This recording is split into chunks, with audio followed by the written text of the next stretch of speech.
네, 검찰은 내란과 직권남용 혐의를 받는 여인영 국군 방첩사령관의 신병 확보를 검토하고 있습니다. 비상계엄 당시 여 사령관의 지시로 방첩사 요원이 중앙선거관리위원회 등에 투입된 게 아닌지 보고 있는데요. 취재기자 연결해서 자세히 알아봅니다.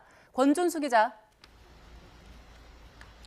네, 검찰 특별수사본부입니다. 네, 검찰이 여 사령관에 대한 조사 벌써 2차례 진행했는데 어떤 점을 중심으로 수사 이루어지고 있습니까?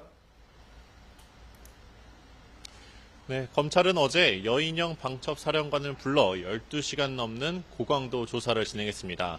여 사령관이 윤석열 대통령 그리고 김용현 전 국방부 장관과 비상계엄을 사전에 모의했는지 들여다보고 있는데요. 비상계엄 당시 국회와 선관위, 그러니까 중앙선거관리위원회에 방첩사 요원들을 투입하게 된 경위를 자세히 수사하고 있습니다. 검찰은 이런 조사 내용을 토대로 오늘 여 사령관에 대한 구속영장을 검토할 예정인데요.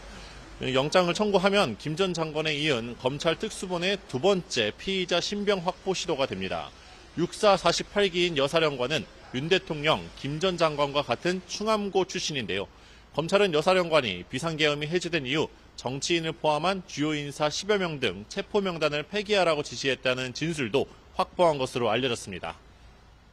네, 그럼 방첩사가 윤 대통령으로부터 지시를 받았는지도 중요해지겠네요. 그렇습니다. 앞으로 검찰의 수사는 윤석열 대통령에 대한 수사로 겨냥할 것으로 보입니다.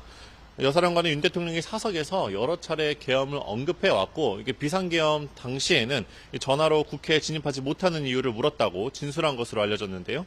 검찰은 방첩사에 대한 압수수색도 나흘째 이어갔고 오늘도 계속될 것으로 보입니다.